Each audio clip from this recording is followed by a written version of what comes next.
Good day, everyone, and welcome. I'm Jack Van Horn from the University of Virginia, and I'm very proud to welcome you to this edition of our 2022-2023 Foundations of Biomedical Data Science Seminar Series.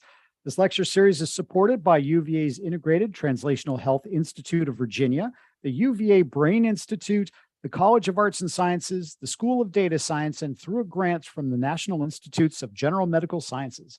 Since 2016, the Foundations of Biomedical Data Science Seminar Series has focused on the use of data science methodologies, artificial intelligence, deep learning, and statistical modeling as they pertain to differing themes in the biomedical and health sciences. This year's theme is data science and the public health consequences of the COVID-19 pandemic, where we will be enjoying presentations on Fridays from leading thinkers about the issues, the promise, the opportunities, and the hurdles associated with understanding the secondary health effects of COVID-19. These include delayed health checkups, treatments, mental health, drug abuse, increased obesity, and the long lingering health effects associated with the SARS-CoV-19 virus. Indeed, our 2022-2023 application cycle is now open, and we encourage junior faculty members who are working in areas such as infectious diseases, epidemiology, clinical medicine, population health, as well as data science, machine learning, AI, statistics, and other relevant domains to consider applying. We believe that this will be an exciting and engaging program where characterizing the secondary health effects of COVID-19 necessitate unique, quantitative, and collaborative approaches. Participants selected for our Biomedical Data Science Innovation Lab program will leverage the presentations such as you're going to hear today as vital material for our culminating in-person grant project development workshop to be held at the Lodge at St. Edward's Park in Seattle, Washington in June of 2023. So today, I am delighted to welcome our speaker, Dr. Maria Sundaram from Marshfield Clinic Research Institute. Maria is an associate research scientist at the Marshfield Clinic, and she attended the University of Minnesota for earning her Doctor of Philosophy degree in environmental health, Johns Hopkins University, getting a master's in science and public health, specializing in global disease epidemiology and control, and did her Bachelor of Science work in neuroscience in German at the University of Wisconsin-Madison. Her current research involves estimating the burden of respiratory viruses like influenza, COVID, and RSV, and estimating the effectiveness of vaccines in use for them. In continuing our 2022-2023 Biomedical Data Science Seminar Series theme, her lecture is entitled Challenges in Estimating Vaccine Effectiveness Using Big Data. In her presentation, Maria is going to remind us that estimates of COVID-19 vaccine effectiveness rely heavily on large-scale data systems such as national health insurance plans. However, there is a temptation to believe that since these data sets are so big and have such high penetrance, that epidemiological bias does not play a large role. However, Maria is going to avail us of that assumption and will point out that there are several important challenges to causal inference with big COVID-19 data. And she's going to walk us through what these challenges are and discuss possible solutions. As always, we are streaming this lecture live and for recording via YouTube. And if you are watching on YouTube, thank you so much for joining us. Also, our specially selected 2022-2023 Biomedical Data Science Innovation Lab participants and alumni are encouraged to submit any questions they might have via the chat feature in their Zoom sessions. I will synthesize these questions and ask them on your behalf during the last 10 minutes or so of the lecture. And with that, welcome, Maria. We are so excited to have you, and we are really looking forward to your lecture. Thank you so much for having me. I'm really looking forward to talking about this and all of the ways that vaccine effectiveness research has gotten messed up because of COVID-19. And I hope that it'll be useful and interesting to folks listening. And I'm looking forward to your questions. So I just first wanted to talk a little bit about why I care about vaccines, why vaccines in particular for me. There's all sorts of reasons. There's probably a lot of obvious reasons, but for me, there's a couple big ones. Vaccines are the only public health intervention to have ever eradicated a disease. This is a photo of Rahima Banu, the last person to get wild smallpox. It's also the only public health intervention that we know of that's capable of eliminating diseases from regions. In fact, we can see here, our efforts to contain polio have been incredibly strengthened by the fact that we have a great set of vaccines. And the WHO estimates, this is actually pre-COVID, estimated that vaccines prevented at least 10 million deaths between 2010 and 2015. which is a crazy amount when you think of the number of possible things that could be happening to cause those deaths.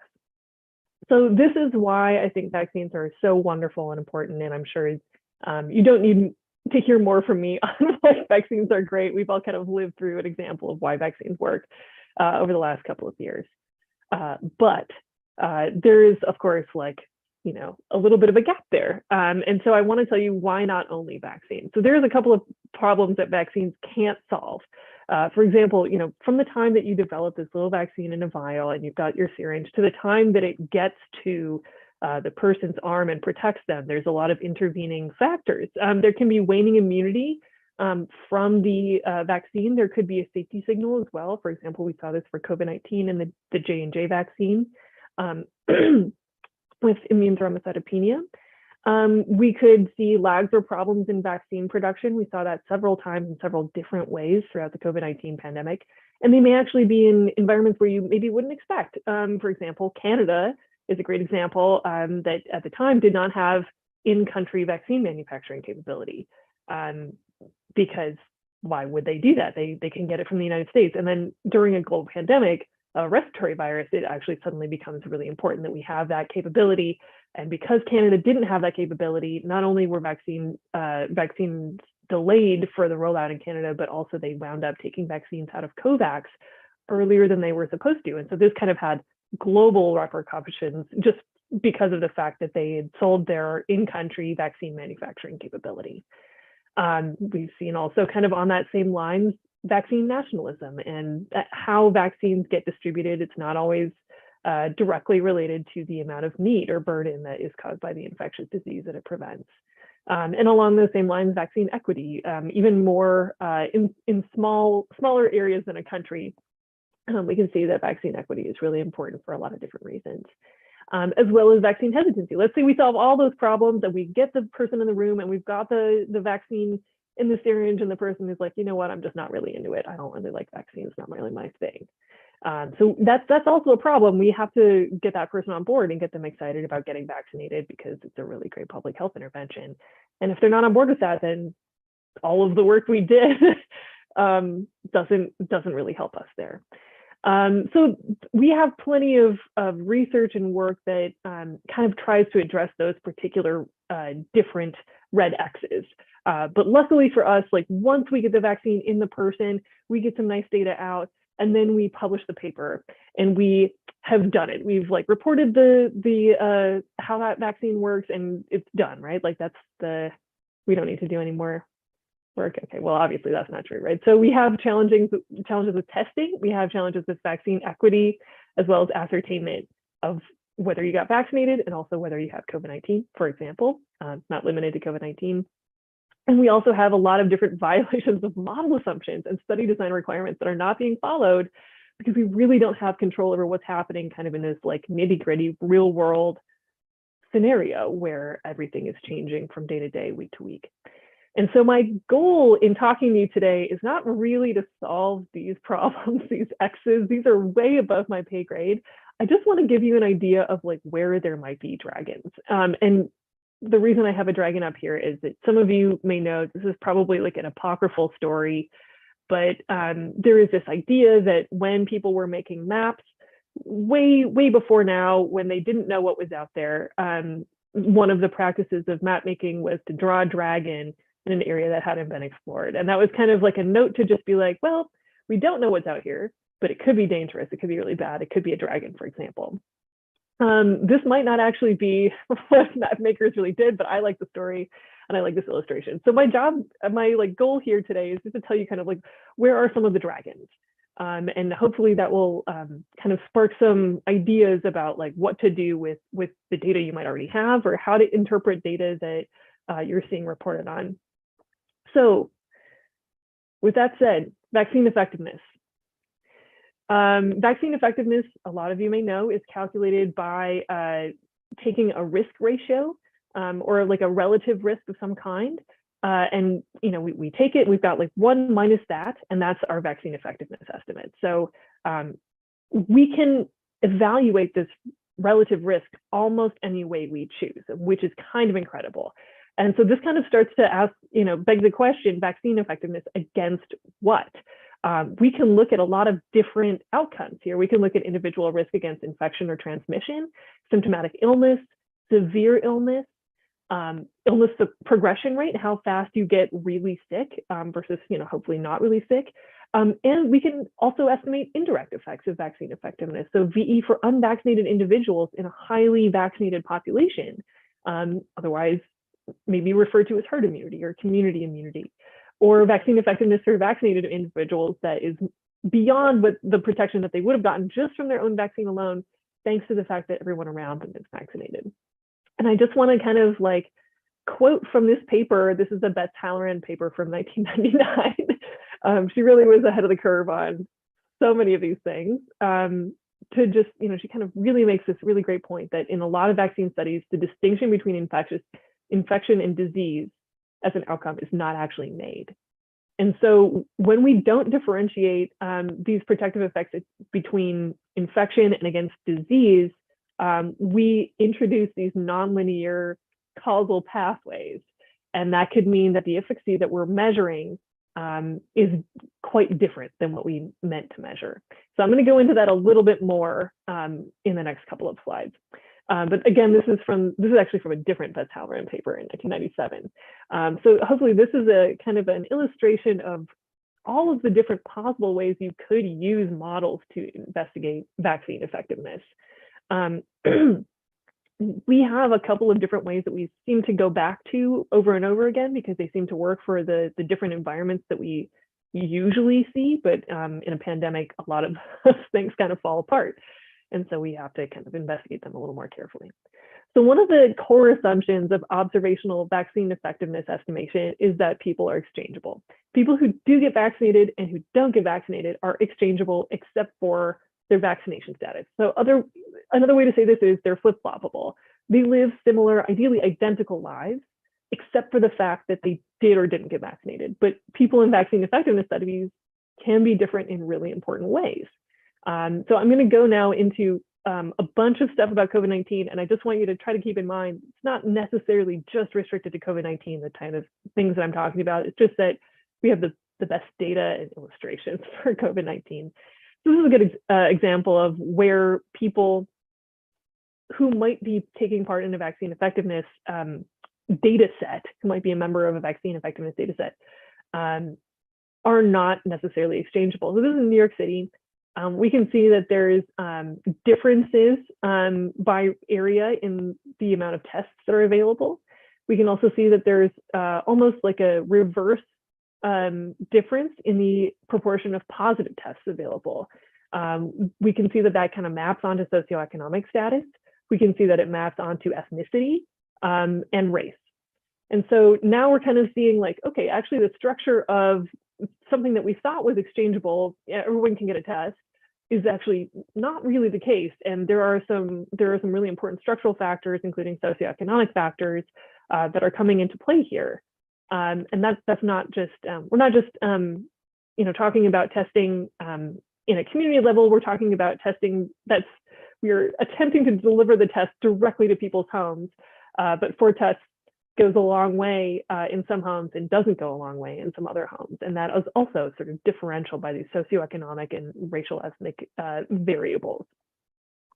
This is a picture of my home state of Wisconsin's health impact of COVID-19 by race and ethnicity. You will not be surprised that although Wisconsin is a majority white state, the number of hospitalizations per 100,000 people fell most heavily on Black Wisconsinites.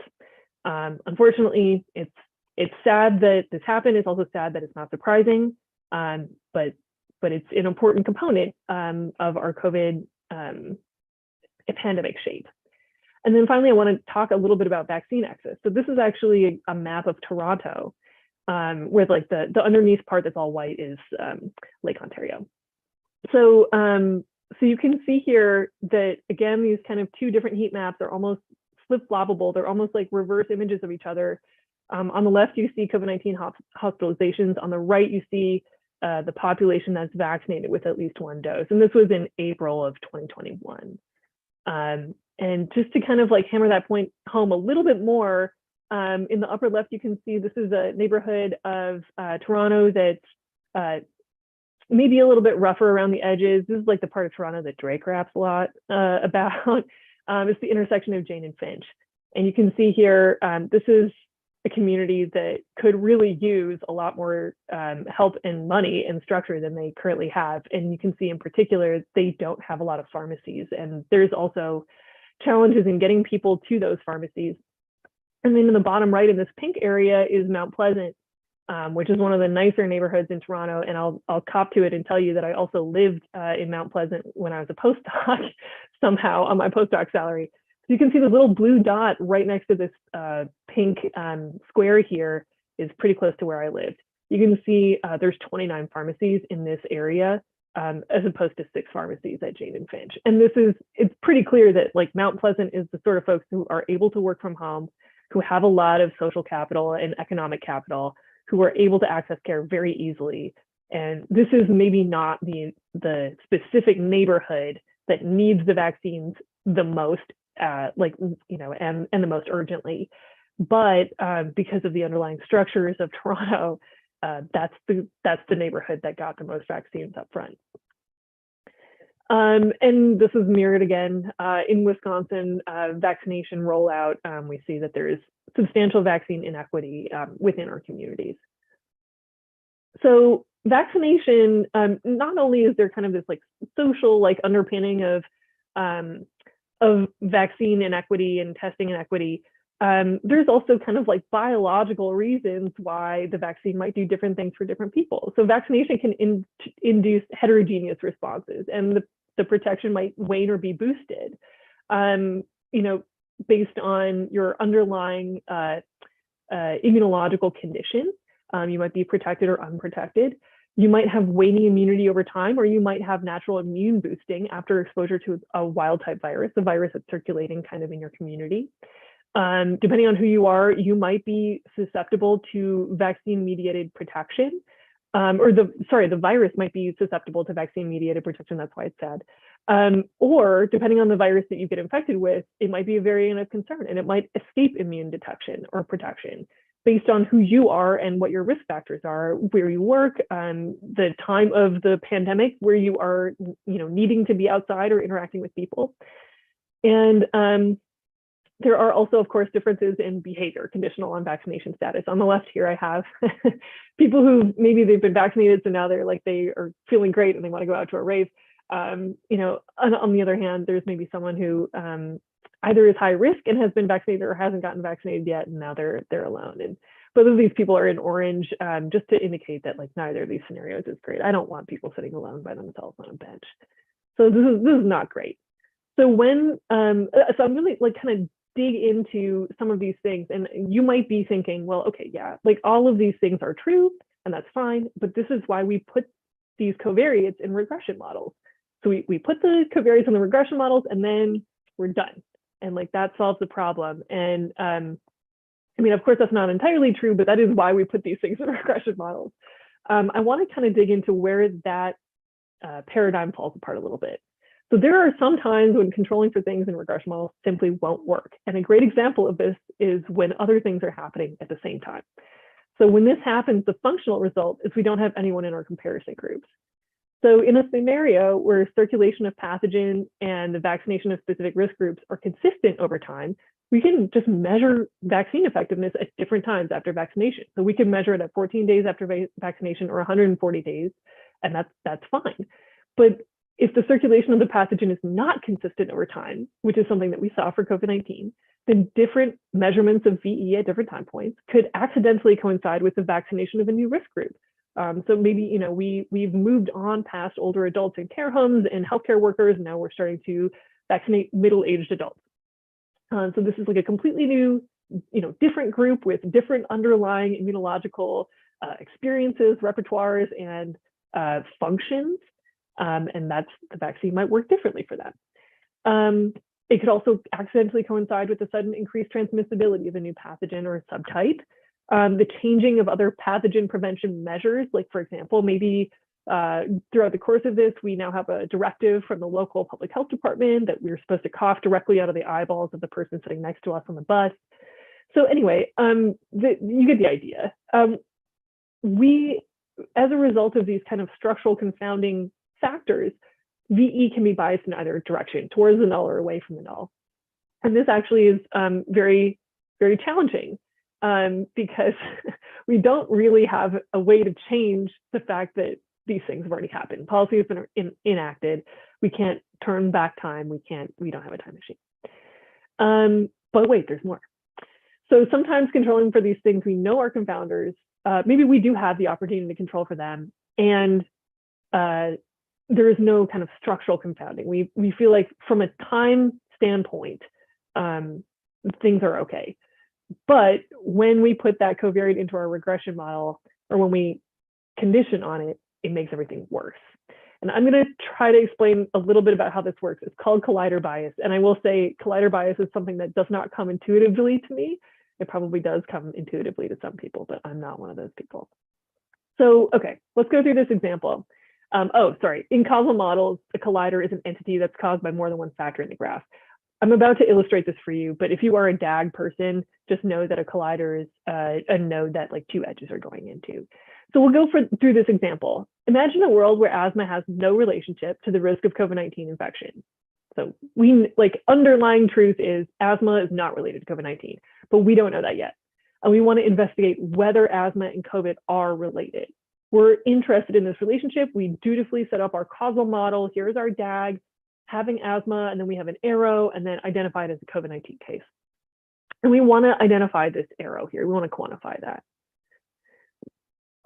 So in order to measure this arrow, let's say we have a pool of 100 people, and 10 of whom, unbeknownst to us yet, have COVID-19. And of these 100 people, 50% of them have asthma. Okay, so now we know, underlying, this is, again, the underlying truth, we just, unbeknownst to us yet. Because asthma is not related to COVID, although we don't know it yet, asthma is randomly distributed throughout the group. And I hope, without any further information from me, you may be able to calculate the expected number of COVID cases in the 50% of people with asthma. I'll give you just a second to think about that. It's 5. So we know that there's 10% of people in this group that have COVID, and we know that asthma and COVID are not related. So the number of people that have asthma and COVID is the same number as the number of people without asthma who have COVID. It's 5. Okay. So this is the equation here, in case you would like the equation. There it is. Okay, so that's how it could have happened. If we did actually sample everyone we meant to, and we specified our model correctly, we would get the correct answer. But that's not really how it sometimes does happen. So in reality, the correct answer is a lot harder to get to because we don't get to know about COVID cases that aren't identified through testing. So although this wasn't explicit in our question, because of the way we're conducting our research, we're actually conditioning on getting tested for COVID. And let's just make this one step worse. Let's say if you could only get a test if you have relevant symptoms like shortness of breath. This is hopefully not too far outside the realm of possibility from your personal experience, especially at certain points in the pandemic where tests are not widely available, or a certain type of test is not widely available, like a PCR. And so this is the real causal model here. We've conditioned on getting tested for COVID, and now we've conditioned on this collider, and that introduces this relationship between asthma and COVID where there isn't one in real life. So I'll try to prove this to you now. In our observational study structure, we have these 100 people. We have 55 people who got a COVID test because they had COVID symptoms. We know among these 55 people, whoever doesn't have COVID must have asthma. This is a fake world where anyone with COVID symptoms can only have these two causes. So the risk of COVID among non-asthmatics is now 1, because all of the people who had COVID and asthma got tested. But the risk of COVID among asthmatics is still 5 out of 50. And because we've subset our data just to these individuals who are able to get a COVID test, we've now got a risk difference that is actually very different than 0. But this is going to make it seem like COVID is more common in people without asthma. And an alternative explanation, if you look at the data, if you just look at the data, an alternative explanation is asthma protects you against COVID. And I just want to underline here, this is the risk difference, not the risk ratio. So we're comparing 0.9 to a null value of 0. Okay, so we had the opportunity to investigate the actual magnitude of this potential collider bias using individuals in Ontario, Canada. So I didn't mention this in the beginning, but I did a postdoc in Toronto. And we took, while I was living there, health information from everyone who's enrolled in the Ontario Health Insurance Plan. Ontario has a single payer healthcare system. So this is 14.7 million individuals, almost every single person who lives in Ontario. And we had information about their COVID-19 status. We had information about a lot of underlying health conditions like asthma, COPD. We had information about their hospital visits. We had information about their age, their neighborhood. So we took a look. We were like, okay, like what is a determinant for getting COVID-19 in Ontario? But then we started to realize we actually didn't have an idea of like what the correct reference group would be. So I'm going to illustrate this to you now. In the first column here, we have tested versus not tested. So we're comparing people who were tested for COVID-19 versus people who are not tested. And in the second column, we've got people who tested positive versus tested negative among all of the tested individuals. And in the last column, we had testing positive versus not testing positive. So that comparison category now is not just testing negative, it's people who tested negative plus people who were not tested. And as you can see here, let's just go with asthma. We see that you were slightly more likely to be tested for COVID-19 if you had asthma, but you were less likely to test positive if you had asthma. And if we go down to COPD, it's actually a little bit more of a magnitude. You were really like definitely more likely to be tested for COVID-19 if you had COPD, less likely to test positive. But then we saw you were more likely to test positive if the comparison group was people who tested negative plus people who didn't get tested. Okay, so the 95% confidence interval includes one. So maybe we wouldn't like interpret that as a big deal. But then when we look at hospital admissions, so these are high risk people who've been admitted to the hospital 3 or more times in the last 3 years. These are people who have some kind of like serious underlying condition for some reason. They're definitely more likely to get tested for COVID-19. This is maybe not surprising. We're worried about them. We want to make sure that they don't have COVID-19. They're less likely to test positive if we compare them to people who test negative, but they're more likely to test positive if we compare them to people who test negative plus people who aren't tested, because they're tested so often. And this is a statistically significant result. And not only that, in the epidemiology world, 1.38 with this like tight of a confidence interval, that's like a pretty convincing finding. That's like something that you normally wouldn't necessarily attribute to just bias alone. And it also kind of makes sense with our mental model that if you are a high risk person, you're more likely to test positive for COVID-19.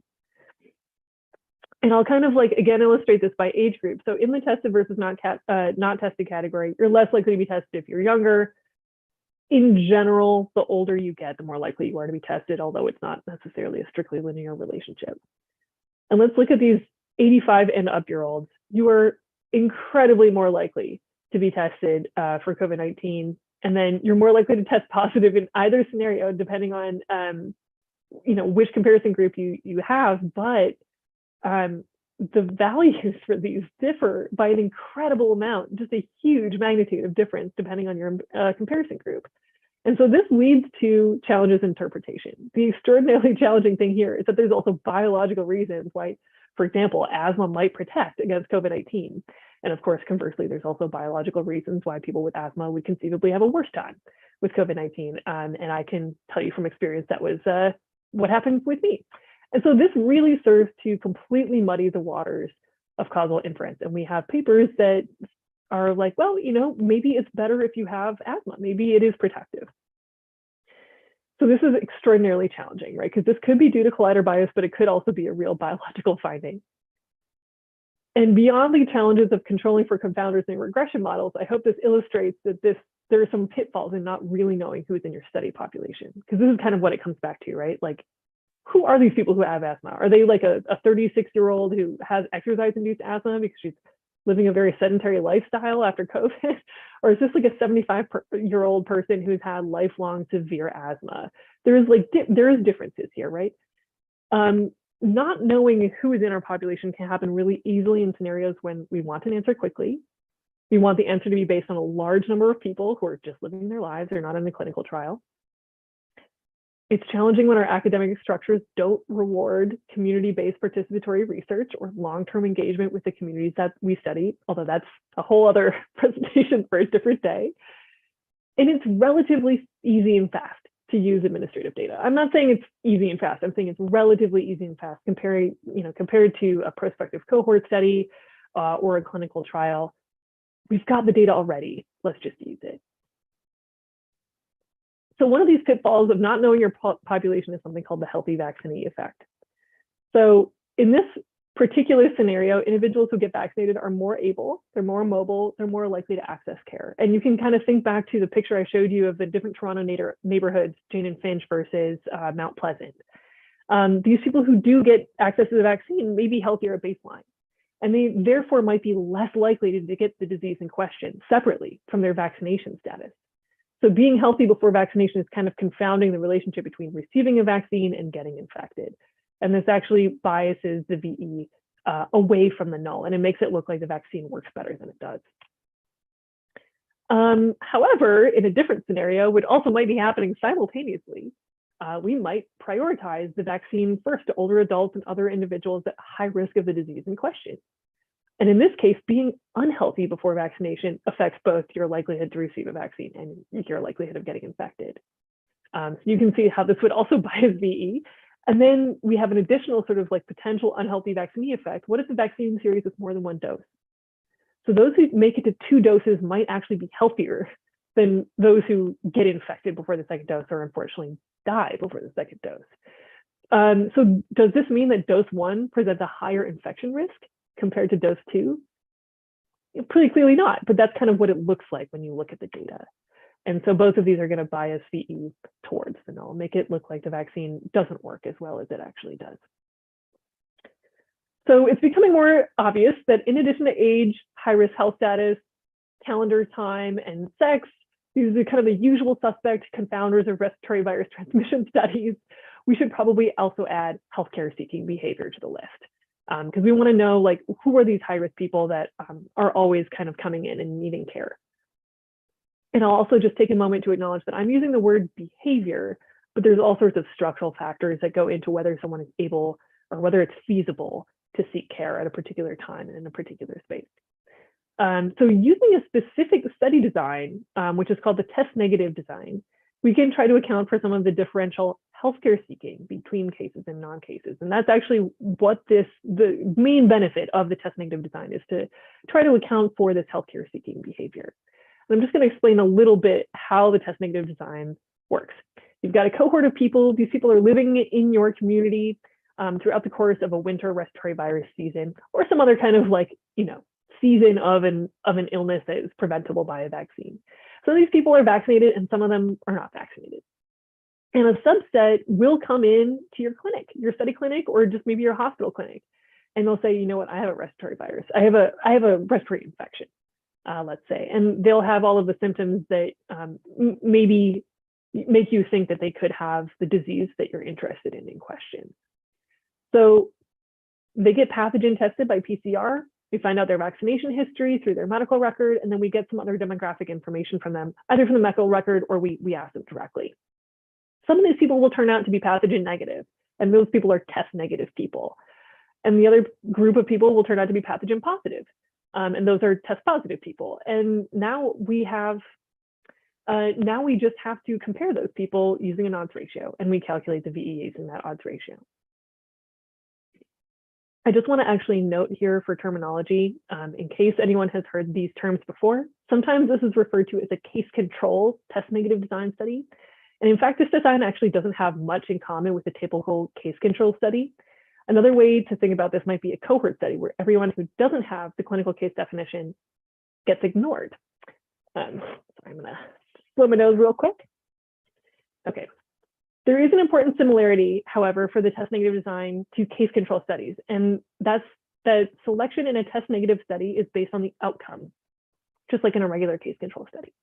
This is because only people with symptoms are seeking care. Okay. Test negative design. We used it all the time for influenza vaccine effectiveness. And it's kind of a logical choice for COVID-19 vaccine effectiveness. And I'm sure if you go on PubMed right now and you type in SARS-CoV-2 test negative design, you're going to find at least 1,000 papers. Compared to cohort studies, the test negative design is less susceptible to misclassification of the outcome. And it's less susceptible to confounding by healthcare seeking behavior, but it also carries with it a few assumptions. And one of those is that vaccinated and unvaccinated people come into contact with infectious people at the same rates. This makes intuitive sense for influenza. We know that influenza is circulating in the community, but it's kind of hard to tell apart from other respiratory viruses that maybe don't cause as much severe disease, like adenovirus or rhinovirus. For COVID-19, it's actually kind of a challenging assumption to make. We do know a little bit more about people's infectious status with COVID-19 than we generally do during a regular winter flu season. We assume that diagnostic tests has high sensitivity and specificity. This is actually a pretty good assumption, both for flu and for COVID-19, although the strength of that assumption was different throughout the course of the pandemic, and it's also changing a little bit with our kind of main reliance now on rapid tests versus PCR tests. We also have a requirement in the test negative design that we only include individuals who seek care for acute respiratory illness during a time when the pathogen of interest is actively circulating. For COVID-19, this is a pretty decent assumption, that it's been circulating more or less this whole time, but we can kind of see that we might be more likely or less likely to find someone who's positive based on what's happening in the community if there's a lot of vaccine or if there's a lot of transmission events happening in the community versus not. Finally, we have this core assumption of the test negative design that vaccination does not affect your risk of respiratory illness caused by a pathogen other than the one that the vaccine is preventing. So I'll kind of translate this a couple of different ways. For example, flu vaccine doesn't affect your risk of COVID-19 or your risk of respiratory syncytial virus infection. So this is a core assumption about the test negative design, because if it did affect your risk of respiratory illness for other pathogens, then that would kind of bias our test negative group. And that's a little bit of a challenge. For flu, this is still a pretty decent assumption. For COVID-19, it becomes a little more challenging now because we have this group of people, let's say a group of people who get flu vaccine every year. Those people are also the people who are going to be really enthusiastic about getting COVID-19 vaccine. So now we have a very highly vaccinated population against two different pathogens. And then we have the comparison group is people who are not vaccinated against either pathogen. And in this scenario, hopefully you can kind of see that there are some connections between your COVID-19 vaccination status and then your risk of influenza or vice versa. Not intentionally and not even biologically, but just through sheer force of confounding. And I just want to kind of add here too, the test negative design measures vaccine effectiveness against a medically attended acute respiratory illness. So this is functionally a component of infection and severe illness, right? So some people they'll be vaccinated and they'll get some kind of mild infection and they will never seek care in a medical setting. They won't go in to get a PCR test. They won't report this illness and we won't know about them. So your disease also does have to be severe enough that you do seek care in this kind of particular study design. Okay. We haven't talked much about this. I'm just going to talk a little bit about it because it's a little bit of a bonus problem in the test negative design. There is an entirely new layer of complexity to these inference challenges when we add another season to the mix. This is relevant to influenza. We have influenza seasons that up until recently were pretty consistently happening over the winter period. But we also will very likely have this kind of very similar, almost seasonal thing happening with COVID-19 in the future. Maybe it won't be exactly the same shape as influenza. Maybe it won't be the same periodicity as influenza, but we can already see that there are waves happening. And so there's going to be different times of peak COVID-19 transmission and infection. So you can kind of imagine in one season, season one on the left here, we've got confounders, you've got a vaccination status in season one, and you've got an infection status in season two. And then fast forward a year, you have probably a pretty consistent set of confounders. Maybe, your age is a little bit different. Maybe your sex is the same. You have a vaccination status in season two, and you have an infection status in season two. But, usually kind of the way it functionally works is that you're a person who either does get vaccinated or doesn't get vaccinated, especially with regard to flu vaccine. People who get vaccinated usually get vaccinated every year. And people who don't get vaccinated don't really care about it and don't usually get vaccinated. And so these two kind of like statuses are linked just by sheer force of human behavior. And that kind of means that your vaccination status last season could protect against your infection status in the next season. It could protect you that long. So that's a little bit of a challenge because now we have like this kind of direct causal linkage between your previous season status and your current season status. Of course, if you were infected last year, you might also have a reduced risk of infection this year. Or maybe you're a high-risk person and you get infected every year, which really sucks, but that also kind of like serves as this causal linkage between your infection status in your previous year and the current year. And this kind of serves to artificially link the confounders in season 1 and the confounders in season 2. And so we've looped these seasons together to an extent where these confounders are now related. And so if we want to assess vaccine effectiveness in season 2, we're now at the point where we need to start going back to season 1 and maybe season 0 and season -1 to find out like what were the confounders at that time, because now we've made our model sufficiently looped together that these confounders are informative. Okay, so that was a lot of talking. I'm just going to recap now. Testing inequity, COVID inequity, and vaccine inequity are not just bad for public health, they're also bad for causal inference. So if we really care about these as scientists, we actually really have to fight for equity, if only for the purpose of having better data quality. Knowing your population can have a really important impact on causal inference mechanisms by understanding the potential impact of healthy vaccinee bias, the potential impact of unhealthy vaccinee bias, what else has happened since you started measuring waning VE, for example, whether you might have collider bias.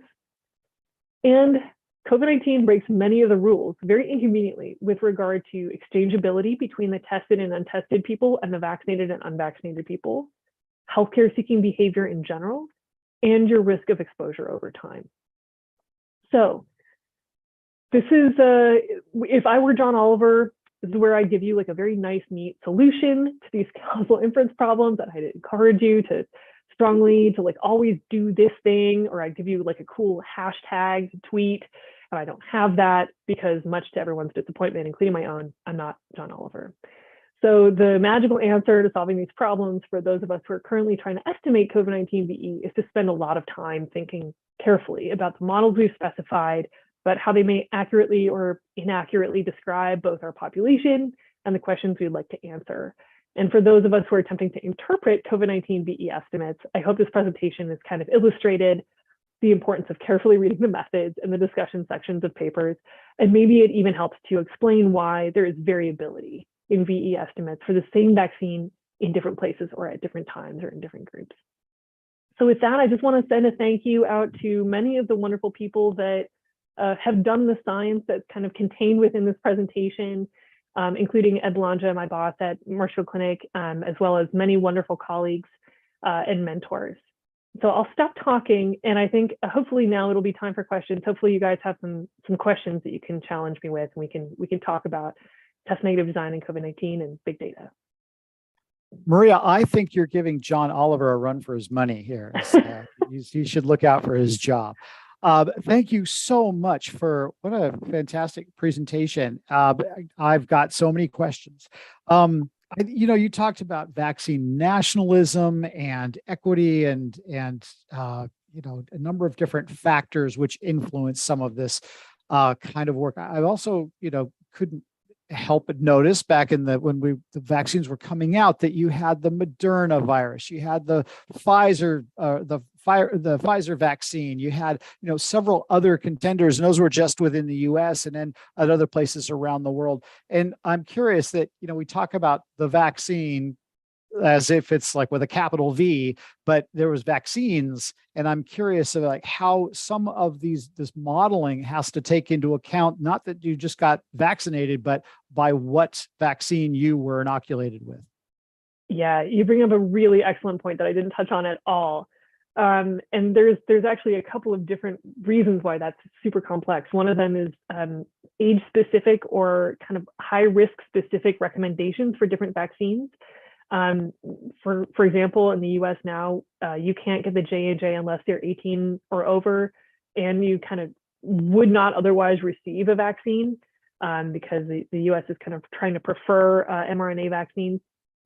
Conversely, in Canada, the other adenovirus vector vaccine, the AstraZeneca vaccine, was more easily accessible than a lot of other vaccines. And so that was rolled out first into older adults. And then as we ramped down the age eligibility, it started to become clear that maybe it wasn't as safe for example, women in their 30s. And so then we had to like kind of roll that back a little bit and say, okay, actually, now that we have a little bit more mRNA vaccine on the market, we're going to make this recommendation that if you're in your mid 30s and you're a woman, we would prefer that you get Moderna or Pfizer. But if that's not available and you're a high risk person, then we want you to get the vaccine that is available to you. And so that, like, all of these kind of pieces are changing like in real time. Another really good example of that is, again, in Canada, there was a longer delay between the first and the second primary series doses. And I'm a vaccine epidemiologist, so I'll just kind of like, this is like a very familiar phrase to me, just to like give you an idea of what I mean by primary doses. Like the first time you got vaccinated against COVID-19, it's probably 2 doses, right? So you had to get a shot, and then you had to come back 3 or 4 weeks later for the second shot. And that was the end of your primary series. In Canada, we didn't have enough vaccines to give everyone the primary series on the schedule that was recommended by the manufacturer. And so my primary series, I received the first dose in May and the second dose in late June, 6 weeks later. So that's a fairly normal kind of like way that a lot of Canadians my age received mRNA vaccines, but also due to lack of vaccine, I had heterologous dosing. So I received a Pfizer vaccine for my first primary series dose, and then I received a Moderna for my second primary series dose because that was just what was available. So like all of these, there's challenges in like identifying biomedically whether heterologous dosing might have vaccine safety challenges for different age groups versus maybe it has increased immunity potential. Maybe the extended interval between primary series doses is better long-term for your immunity, but it also increases your risk short-term of getting COVID-19. And so like all of these, I think, again, I'm probably not being very satisfying in like telling you like you should always do this, always do that when you see these things in your model, but it is extraordinarily complex. And I think that's your point is really helpful to illustrate like the importance of really understanding what's going on in the community before you dig into the data. I hadn't heard about collider bias before, and I imagine that it's still an unfamiliar term to some people.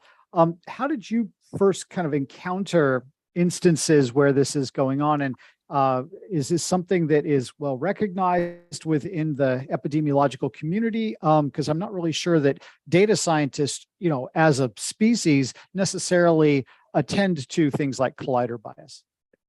Yeah, collider bias is one of those really odd bugaboos in like epidemiology methods. So there's like a whole like species of epidemiologists that just focus on causal inference methods, and to them, I think collider bias is like really familiar and very understandable. As you can see, it can be hard to wrap your brain around because it's this weird like accident of mathematics that kind of winds up with like the totally wrong answer. It's something that maybe is like on the same, in the same category as something called non-collapsibility of the odds ratio, which is another problem that the methodologists worry about a lot. And then people who are kind of like on the ground, like trying to figure out how vaccine works, it's not at the top of our mind. And so I learned about it in my PhD program, but I really didn't at the time imagine that it would ever have any kind of like relevance to me personally. And then when we were doing this analysis in Ontario, we were saying, well, okay, like what's the correct comparison group for these people who are testing positive? Should we include people who tested negative? Should we include people who tested negative and were symptomatic? Should we include people who tested negative and were asymptomatic? Those people are probably healthcare workers and they're probably getting like tested a lot. So maybe they're special, or weird in some way. And we wound up doing it all of the different ways, and we were really hoping that it would be the same for every different comparison group, and then it would be simple, but it wasn't. It really wasn't. It was quite different, and that's kind of what illustrated to us that like collider bias is happening here. I think that's super important. It's certainly super important for not just epidemiological research, but for all sorts of things where you may have some sort of, there's either a self-selection bias or some sort of another, effect that, people who are interested in whatever it is you're interested in might also be those who are the most likely to volunteer to be a subject somehow. So in effect, you think you're sampling the population, but really you're sampling the collider, whatever that happens to be. So I think it's a really important thing that I wasn't really familiar with, and I imagine a lot of data scientists don't really pay much attention to and possibly should. You also talked about kind of the unhealthy versus healthy, and you had a nice little graphic that showed how the unhealthy kind of drives the VE in one direction and the healthy drives it in the other direction. Do those cancel each other out on the whole, or is one more powerful than another, leaves a lingering residue of bias, if you know what I mean? Yeah, well, that's a very good question. I think it really depends on your population. So if you were to try to assess VE in a healthcare worker population, you might have healthy vaccine bias. But if you're trying to assess VE in like a care home, like long-term care facility population, you might have bias towards the null. So, kind of a population-wide level thing, like how we did it on Ontario, it's possible that they cancel each other out, but it's hard to know exactly what the magnitude of either one is in either direction unless you kind of really have a clear understanding of like what are the underlying structures and how is the vaccine being prioritized to this population or that one over time. What now, people have, obviously your focus is on COVID-19 vaccines and their effectiveness. These sorts of things that you've discussed, what if we replaced COVID-19 vaccine with hydrochloroquine, for example? And you would see some of these same effects. The biases would creep in, the various collider biases for whatever reason they're in. These effects are going to be present there too? Am I correct? Yeah, absolutely. And for like therapeutics and things like hydroxychloroquine, we have like special questions that we specifically ask about vaccines, like waning immunity or viral interference. For therapeutics, there may be other questions like, were you taking another drug at the same time? Are you like, did you take a drug 5 years ago that might affect the pharmacology of the drug that you're taking currently? And so there is like a little bit of a difference in terms of like the actual some of the actual bias questions because of the biological mechanisms of the drug. But you're absolutely right that like in general, collider bias can be found anywhere, and especially in places where we don't have complete or proper case ascertainment. COVID-19 is a great example of that, or where we don't equitably assign people to receive the thing that we think prevents the outcome. So vaccines or drugs.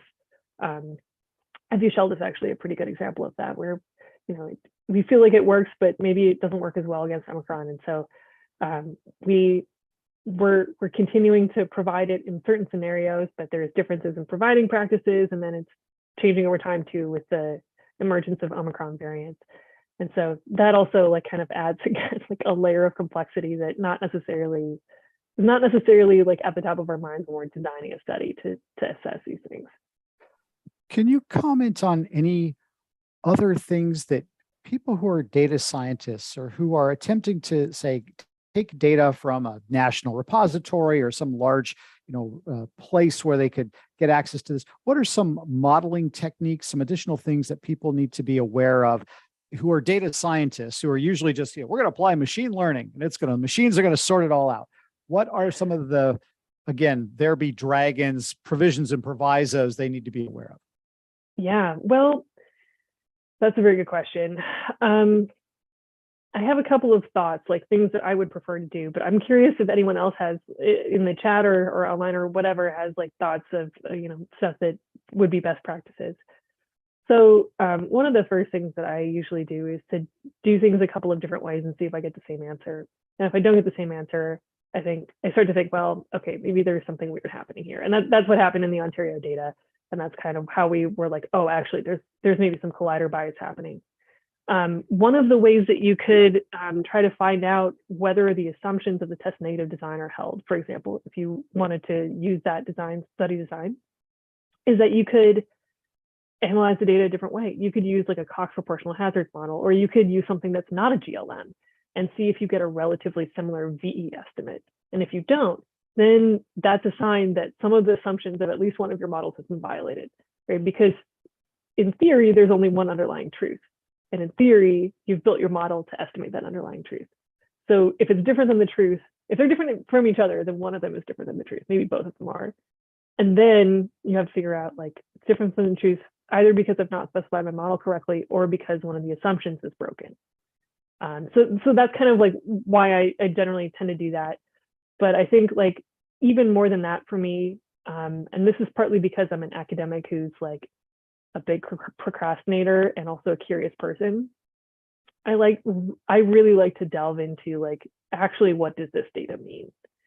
If we have like a COVID-19 positive in the data set, does that mean that they were tested at a community health clinic? Does that mean that they reported on the phone that they had a positive test? Does that mean that they had sudden loss of taste and smell and someone in their house had COVID, but they didn't actually ever get tested? Does it mean that they're a healthcare provider who had no symptoms and they kept getting tested every single day because that was their workplace safety requirements, and then one day it turned positive even though they never noticed any kind of symptoms? And like all of those to me are really different, and they kind of carry with them different kind of scenarios and assumptions. So I think like it can be really challenging to do this, because when you're working with something like big data, it kind of comes to you all packaged really nicely, at least in a lot of scenarios, maybe not every scenario, but in the case of the Ontario data, it's like it's a nice cut data set. We have a data dictionary. We have like we feel like we have like a complete understanding of what's going on here. And it's not until like our assumptions are challenged by the data itself that we start saying, oh, actually, like, does this really mean what I thought it meant?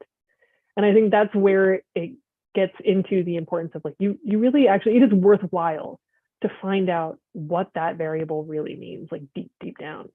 I don't know. That's a little bit of a soapbox, I think, from an epidemiologist. but if you don't want to do that, or you can't do it, maybe you can't do it. Do it a lot of different ways and see if it's different. And if it's not different, then maybe you really do have the right model, and that would be amazing and great. One final question for you. What, to your mind, is one of the best data resources out there for COVID-19 data, variables, incidence rates, that would be suitable for large scale mining and analysis? Oh, well, that's a really good question too. So CDC actually has a couple of different really good databases on their website, and I would actually recommend checking them out. But depending on where you live, you may also have like really good local data that has been provided. Some local and like state city health departments provide that data in Excel spreadsheets, which is amazing. Otherwise, I know that you can, if you're like really into it and you really want to get this data out of their website, you can do like a web scraping. They're cool with that.